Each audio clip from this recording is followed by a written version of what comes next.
Mesdames et messieurs, bonsoir et bienvenue dans cette nouvelle édition de votre journal de 22h. Au sommaire de l'actualité, le ministre djiboutien des Affaires étrangères et l'autorité intergouvernementale pour le développement l'IGAD ont procédé hier à l'inauguration officielle d'un centre pour la prévention de la lutte contre l'extrémisme violent.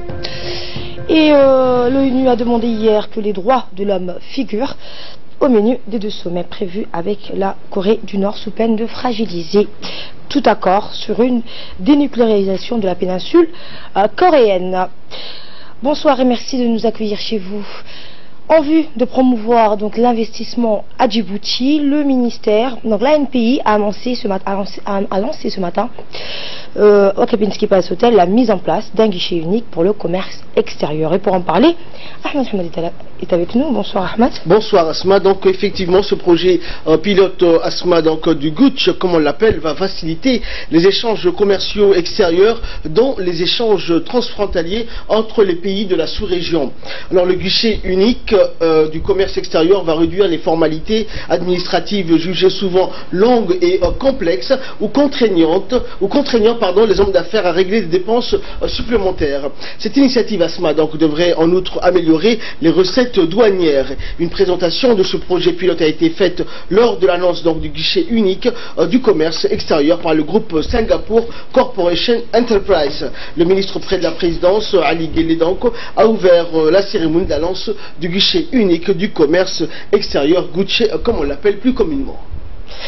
Merci Ahmed pour toutes ces précisions. Et concernant donc, pour plus de précisions concernant cette plateforme, écoutons l'intervention du secrétaire général de la Chambre de commerce et du secrétaire général du ministère du Commerce. Plaisir d'être ici aujourd'hui dans le cadre du lancement de ce projet pilote d'une plateforme numérique intégrée de simplification des procédures relatives au commerce transfrontalier. Cette initiative qui s'inscrit dans le cadre des dispositions prises en matière d'amélioration du climat des affaires ne peut être que favorablement accueillie par le secteur privé.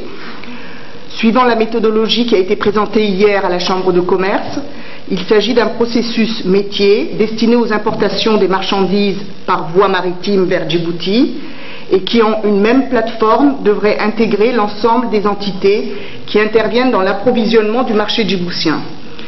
Il est donc important d'agir sur les procédures d'importation à travers la mise en place d'un mécanisme efficace, efficient et réduisant de façon significative les coûts et les délais de formalité. Et il semble que c'est ce que cette plateforme va apporter. Le thème qui nous réunit aujourd'hui est certes d'une importance capitale pour notre pays, mais il est surtout décisif pour la concrétisation de nos objectifs d'intégration économique à travers la facilitation des échanges.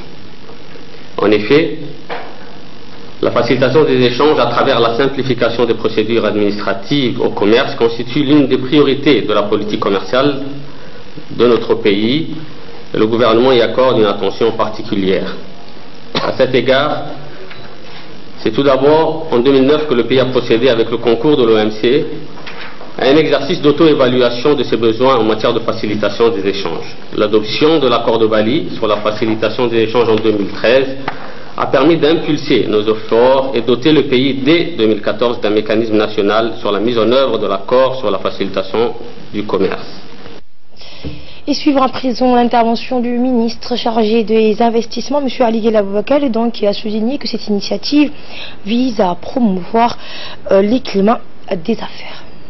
L'imitation rapide et profonde de l'environnement économique mondial, la République de Djibouti a fait de l'amélioration du climat des affaires un choix stratégique visant à bâtir une économie solide capable de faire face aux défis de la productivité et de la compétitivité internationale. La réalisation de cette plateforme intégrée de facilitation des échanges transfrontaliers s'inscrit dans la stratégie nationale d'amélioration du climat des affaires et de développement du secteur privé. Elle répond à l'impératif de garantir une meilleure performance du score de notre pays dans les systèmes internationaux d'évaluation et de notation de la facilitation des échanges commerciaux et de l'indice de performance logistique. Mesdames et Messieurs, les rôles de notre pays sont de 159e à 155e respectivement aux critères de commerce transfrontalier des rapports Doing Business et de l'indice de performance logistique du groupe de la Banque mondiale. Ce qui contraste avec le haut degré de développement de nos infrastructures, notamment portières et logistiques. C'est pour renforcer cette performance que mon département, en sa qualité de chargé principal du climat des affaires et donc de la compétitivité de notre pays, a noué un partenariat stratégique avec le Singapour, qui symbolise l'excellence en la matière par voie de protocoles d'accord entre le gouvernement de Djibouti et de celui de Singapour. Mesdames et Messieurs, ce partenariat s'est traduit par de nombreuses missions mutuelles et des rencontres au plus haut niveau et aboutit au projet de guichet unique de commerce extérieur dont le lancement de la phase pilote nous réunit aujourd'hui. Cette phase pilote de ce projet d'automatisation et de dématérialisation des procédures et des formalités liées au commerce extérieur et la résultante de l'assistance technique et financière de l'État de Singapour et de la Banque mondiale, auquel j'ai l'honneur d'adresser solennellement le remerciement et la reconnaissance de la République de Djibouti. Et je vous le disais en titre, le ministre des Affaires étrangères, Mohamed Ali Youssouf, en partenariat donc avec l'autorité intergouvernementale pour le développement d'IGAD, ont procédé hier après-midi à l'inauguration officielle d'un centre pour la prévention et la lutte contre l'extrémisme violent. Ce centre a été bâti au plateau du Serpent. La cérémonie a été présidée par Mohamed Ali Youssouf, ministre des Affaires étrangères, le secrétaire exécutif de l'IGAD, Mahboub Ma'alin, et le secrétaire d'État adjoint en charge des affaires africaines, Donald Yamamoto, ancien ambassadeur des États-Unis en poste à Djibouti. L'inauguration du centre a coïncidé avec le lancement d'un appel aux donateurs pour solliciter un soutien financier supplémentaire pour le centre. Ce centre est destiné à informer les autorités, la société civile, les jeunes, les chefs religieux, les experts, les praticiens, les hommes d'affaires et autres personnes intéressées par la lutte contre l'extrémisme violent.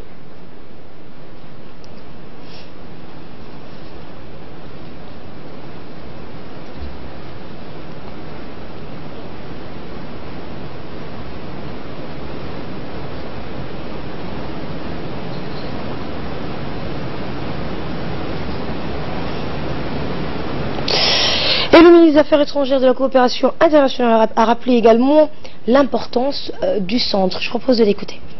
Le centre d'excellence pour la lutte contre l'extrémisme violent est le fruit d'un travail collectif qui a permis sa réalisation. L'initiative est américaine, le soutien et la domiciliation est à l'IGAD, Djibouti, et les contributions sont japonais, turcs, danois et j'en passe. Nous sommes particulièrement honorés et fiers de pouvoir contribuer à la transmission des idées et des valeurs qu'il pourra véhiculer et surtout toute la stratégie qu'il pourra mettre en œuvre pour former, sensibiliser et communiquer sur l'extrémisme violent. L'initiative lancée par le président Barack Obama lors du sommet de la Maison-Blanche contre l'extrémisme violent en février 2015, suivie de la conférence régionale de juin 2015 à Nairobi, ont accentué la nécessité d'établir dans la région un centre dédié à la prévention et à la lutte contre l'extrémisme violent. Cela démontre incontestablement l'importance que les pays membres de l'IGAD et notre principal partenaire, les États-Unis, accordent à la lutte contre l'extrémisme violent dans la région. Au passage, je souhaite exprimer notre gratitude à l'ensemble de nos partenaires qui nous ont accompagnés dans la réalisation de ce noble objectif, à savoir l'USAID, le PNUD, la Turquie, l'Italie, le Japon et le Danemark. Et j'en profite pour lancer un appel à tous les autres partenaires pour apporter leur contribution. Je suis persuadé que les riches échanges, la confrontation d'idées et la dissémination des bonnes pratiques développées par nos chercheurs et nos réseaux à travers cette plateforme contribueront à asseoir un agenda pour la lutte contre l'extrémisme violent. Dans le reste de l'actualité, le ministre de l'Habitat, de l'Urbanisme et de l'Environnement, Moussa Mohamed Ahmad, a effectué aujourd'hui à la tête d'une forte délégation une visite de terrain à Ahmed Jaga pour prendre part à la cérémonie d'inauguration officielle du forage à haut débit, donc équipé du système de pompage solaire. Le préfet de la région d'Arta, Abdoulaye Delal Oki, et le président du conseil régional, El Mebouh, le député Omar Wabel Mire, ainsi que les Oka, les chefs coutumiers, ont pris part à la cérémonie. Le ministre de l'Environnement a indiqué, je cite, un forage qui est le fruit du projet du développement du périmètre agro-pastoraux comme stratégie d'adaptation au changement climatique dans les régions de Petit et Grand Bara que mon département mène avec brio depuis août 2013. Fin de citation. Et justement, lors de la cérémonie d'inauguration officielle du nouveau forage à système de pompage solaire de Madjaga, le ministre de l'Environnement s'est adressé à la population du secteur, qu'il a remercié pour l'accueil fraternel et chaleureux réservé à sa délégation et à lui-même. Passation de commandement au sein de la Marine nationale. Eh bien, une cérémonie de passation de commandement entre le colonel-major, le colonel donc Abdulrahman Adencher, chef de corps de la Marine nationale sortant, et le nouveau chef de corps, le lieutenant-colonel entrant, Ahmed Daher Jama, s'est déroulée ce jeudi au QG ou quartier général de la Marine nationale. Cette cérémonie a été présidée par le général du corps d'armée, Zakaria Cheikh Ibrahim, chef d'état-major général des armées. Y ont également pris part tous les officiers supérieurs des forces armées djiboutiennes, le chef d'état-major de la gendarmerie, le colonel Zakaria Hassan, ainsi que de nombreux autres invités de marque. Et comme à l'accoutumée, le chef d'état-major général des armées a été salué par les honneurs militaires et a passé en revue les troupes qui l'ont accueilli avec à leur tête donc le colonel-major Abdulrahman Adencher.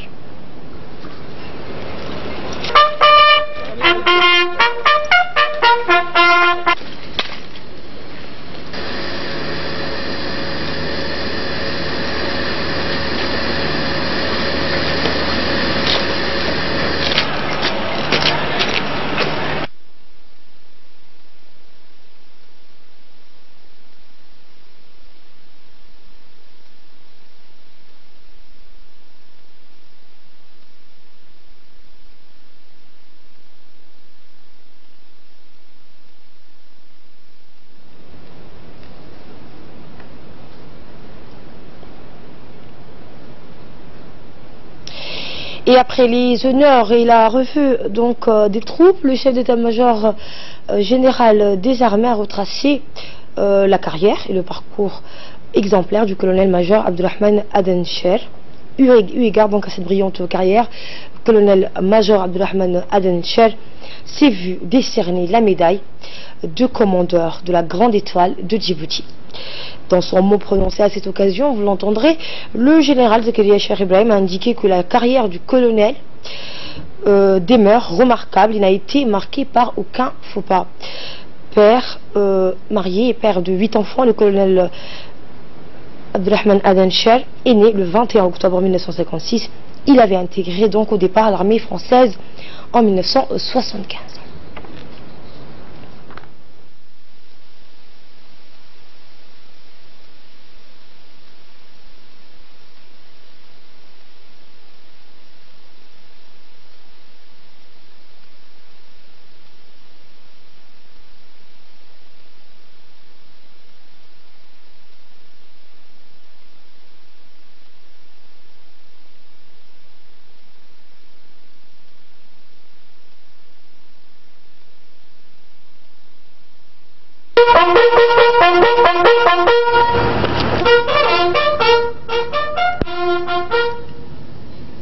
Ouvrez les bains.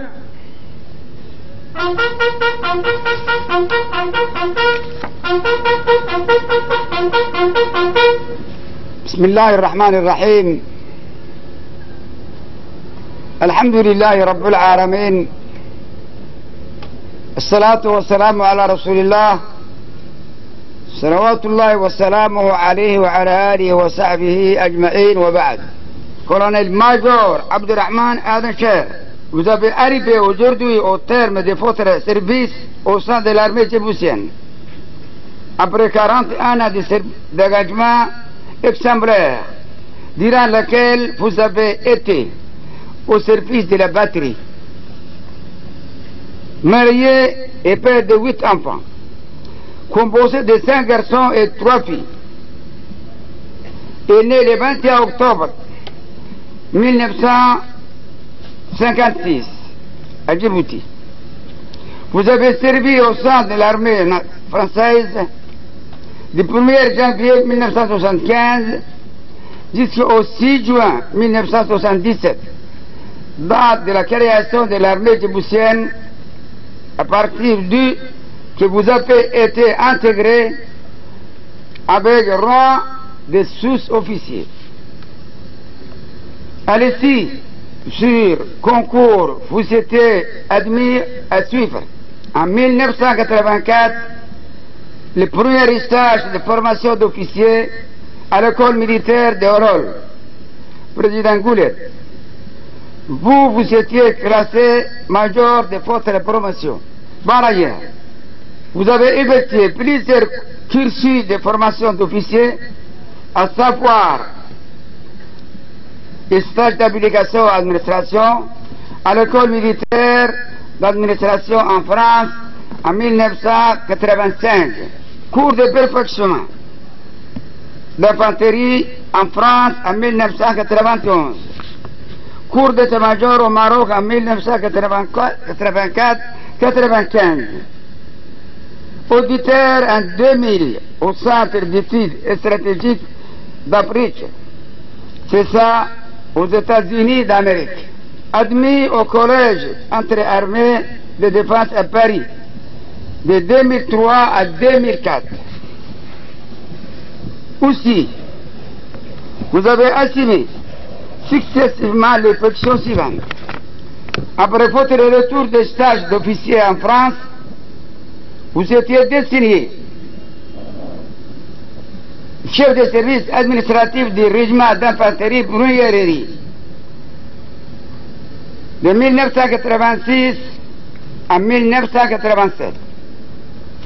Commandant d'unité de la 4e compagnie d'infanterie à Alice-Séville de 1967 à 1991. Vous avez occupé le poste de chef de cabinet du chef d'état-major général des armées de 1991 à 1999. Nommé commandant de la marine nationale du 21 septembre 1999 jusqu'à ce jour, le 26 avril 2018. En effet, je tiens à vous préciser que vous avez été remarquable et distingué dans toutes les fonctions que vous avez occupées dans votre parcours militaire. Cependant, vous avez rempli avec beaucoup de succès votre rôle de manière correcte, avec conscience professionnelle, en particulier durant votre service au sein du cabinet du chef d'état-major général des armées, en contribuant dans les différentes prises de décision du commandement de ces faits. Vous avez été témoin de l'évolution de notre armée.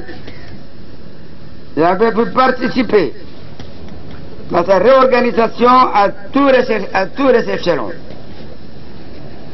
De plus, lors du conflit à Doméra, en juin 2008, le commandement militaire avait placé en vous sa confiance, en vous désigné a permis le chef d'opération, officier de grand valeur, aux qualités relationnelles remarquables. Vous avez été cité en exemple pour votre contribution permanente au grand projet des forces armées djiboutiennes. Élevé au rang de commandeur le 27 juin en 2007, puis nommé officier de la Grande Étoile de 2011. Enfin, commandeur de la Grande Étoile de la République Djibouti en 2018. Vous étiez également promu chevalier de la Légion d'honneur française et officier de l'Ordre national de mérite française. Aujourd'hui, votre départ à la retraite, mon colonel, à compter du 1er juillet 2018, constitue le bain d'une brillante carrière militaire qui a fait significativement marquer vos barrières hiérarchiques ainsi que l'ensemble des personnels militaires et civils qui ont servi sous votre commandement. Et juste après donc la remise de la décoration et le retracé de la carrière du colonel Abdulrahman Aden Cher, le chef d'état-major général des armées a présidé à la passation de commandement par la remise du drapeau au nouveau chef de corps, en l'occurrence Ahmed Daher. Eh bien, ce dernier a été nommé par décret présidentiel pour commander la marine nationale. C'était le 26 avril dernier. Ensuite, les deux officiers supérieurs ont procédé à la signature des documents officiels de passation de commandement et la cérémonie s'est clôturée par la traditionnelle photo de famille.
Dans le reste de l'actualité, les jeunes participants au 11e jeu des pays francophones, des pays de l'océan Indien, ont présenté ce matin au Palais du Peuple un exposé sur leurs préoccupations et la sauvegarde de l'environnement, et ont présenté également quelques aspects de leur culture et de leur société respectives, et ont démontré l'environnement et la sauvegarde de leur milieu naturel et leur patrimoine.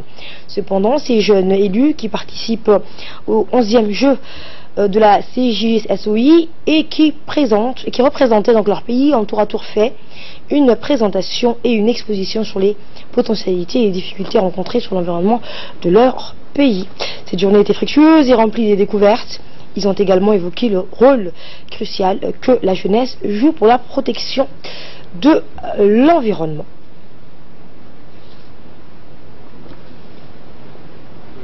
C'est pour leur faire honneur de travail remarquable qu'ils ont réalisé. Vraiment, les ministres, au nom des ministres, je parle au nom des ministres, nous vous disons merci par rapport à ces thématiques que vous avez choisies et la manière dont vous les avez préparées et présentées, comment ils ont été présentés par les jeunes. Sincèrement, à chaque pays, il y a une mention particulière. Et j'aurais souhaité demander à toutes les délégations de s'échanger les PowerPoint. Comme ça, ça fera le lien et que tout le monde va savoir exactement les problèmes et les solutions préconisées par chaque délégation.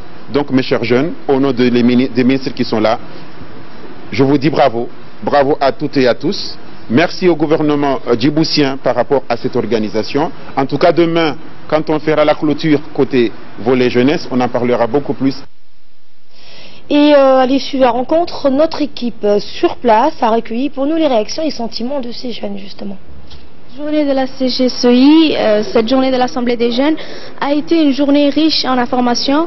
Nous avons pu partager, échanger avec des jeunes de notre âge, venus de Comores, Seychelles, Mayotte, etc.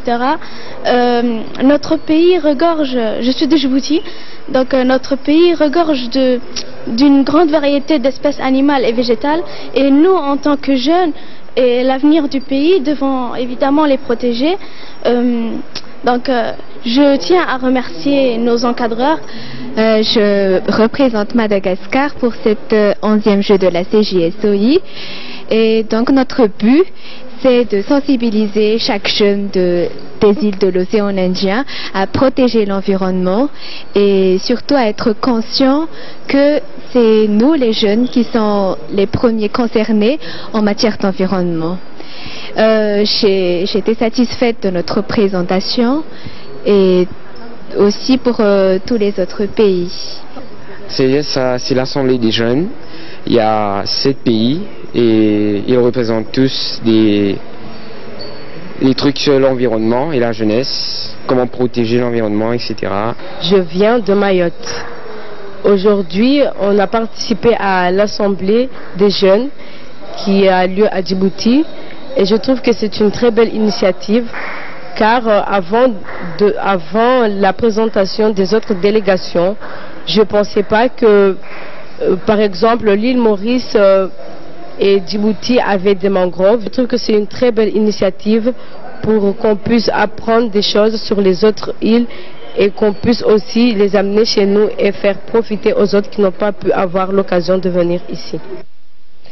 À la une également, le secrétaire général du ministère de l'Éducation nationale et de la formation professionnelle, Mohamed Abdallah Mahyoub, a procédé en fin de matinée à la cérémonie de clôture d'une formation sur la promotion des livres de lecture. Ils étaient donc une quarantaine d'enseignants de l'enseignement de base, des directeurs de l'école, des conseillers pédagogiques et d'inspecteurs à suivre donc cette formation qui s'est déroulée du 18 au 24 avril, c'était au Kripen. Madame Enak, donc experte française, a dispensé cette formation, axée notamment sur les objectifs de la lecture loisir et les particularités des enfants, ce public si particulier. Dans un second temps, l'experte et les participants ont travaillé donc ensemble sur les collections de livres de lecture.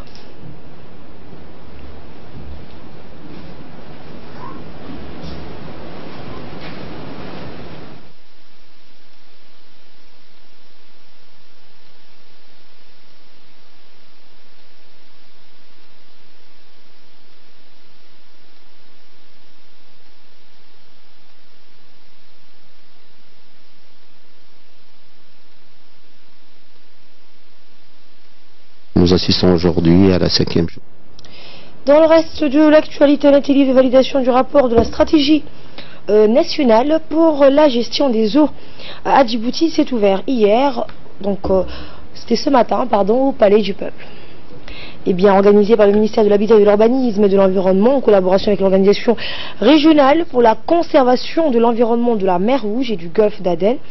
Durant 2 jours, à réunir donc des nombreux cadres et officiers des institutions étatiques et des ONG impliqués dans la question de l'environnement marine. Et bien l'eau transporte par les grands bateaux pour tenir l'équilibre ou la balance, plus connue eau de ballast, contiennent des espèces marines nuisibles. Cependant, le bateau, toujours pour présenter l'équilibre sur la mer, rejette une partie de ces eaux de ballast, des eaux donc territoriales d'un autre pays, d'où résulte propagation et la prolifération de ces espèces minimes. Et plus particulièrement les pays en développement sont confrontés à plusieurs défis environnementaux. La pollution des eaux océaniques et continentales par les rejets des eaux de ballast en fait partie pleinement. Mesdames et messieurs, aujourd'hui nous sommes réunis dans cet atelier de 2 jours dans le but de valider cette stratégie nationale qui représente une étape importante pour Djibouti sur le chemin de la ratification et de la mise en œuvre de la Convention internationale sur la gestion des eaux de ballast. En conclusion, je tiens à vous remercier sincèrement de votre présence et de votre participation active à cet atelier de validation.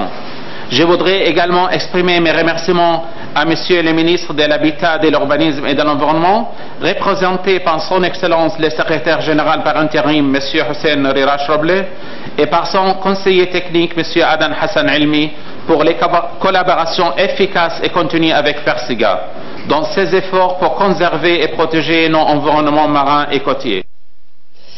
Et de là, nous passons à ce qui domine l'actualité hors de nos frontières avec Fardos Hussein. Bonsoir. Bonsoir. Et Vincent Bolloré qui est mis en examen pour corruption dans l'affaire des ports africains. Tout à fait, donc inculpé hier pour des faits de corruption, d'argent public, étranger, complicité d'abus de confiance, de faux et usage de faux. L'homme d'affaires est mis en cause dans l'enquête sur l'obtention de concessions portières à Lomé et à Conakry. Il a toutefois quitté le bureau des juges financiers sans être placé sous contrôle judiciaire. Son porte-parole a rappelé qu'il reste présumé innocent. Vincent Bolloré pourra avoir enfin accès à ce dossier dont il n'a jamais eu connaissance et répondre à ces accusations infondées. La garde à vue de l'industriel a donc pris fin hier après avoir été prolongée. Dans cette enquête portant sur des soupçons de corruption entourant l'obtention par son groupe de concessions portières de l'Afrique de l'Ouest, les juges d'instruction tentent de déterminer si le groupe de Bolloré a utilisé les activités de conseil politique de sa filiale Havas pour se voir attribuer la gestion du port de Lomé au Togo et de Conakry en Guinée via une autre filiale Bolloré Africa Logistics, anciennement appelée SDV. Et la Tunisie qui veut conquérir les marchés africains. Eh bien, Asma, négligé ces 30 dernières années, les relations tuniso-africaines doivent être renforcées sur le plan diplomatique et commercial. C'est la ligne que le gouvernement tunisien est venu défendre devant 200 représentants de 38 pays du continent lors du Forum économique africain tunisien. Donc, une manière de dire que l'Afrique est l'avenir de la Tunisie en termes d'échanges commerciaux, de services, de savoir. En attendant d'y aller, les 200 représentants des 38 pays du continent ont partagé leur vision et tenté de définir les bases du nouveau rapport à l'Afrique que souhaitent les autorités tunisiennes. Demain, le numéro 1 nord-coréen, Kim Jong-un, va rencontrer le président sud-coréen. Tout à fait, donc le numéro 1, Kim Jong-un, va rencontrer le président sud-coréen Moon Jae-in dans la zone démilitarisée qui divise la péninsule et fin mai ou début juin, il devrait participer à un sommet historique avec le président américain Donald Trump dans un endroit non précisé. Le but essentiel de ce tourbillon diplomatique, Asma, est de convaincre Pyongyang de renoncer à son armement nucléaire. Et la ministre sud-coréenne des Affaires étrangères a d'ores et déjà affirmé que la question des droits de l'homme ne serait pas discutée. Merci Fardos Hussein pour toutes ces précisions et merci à vous qui nous suivez.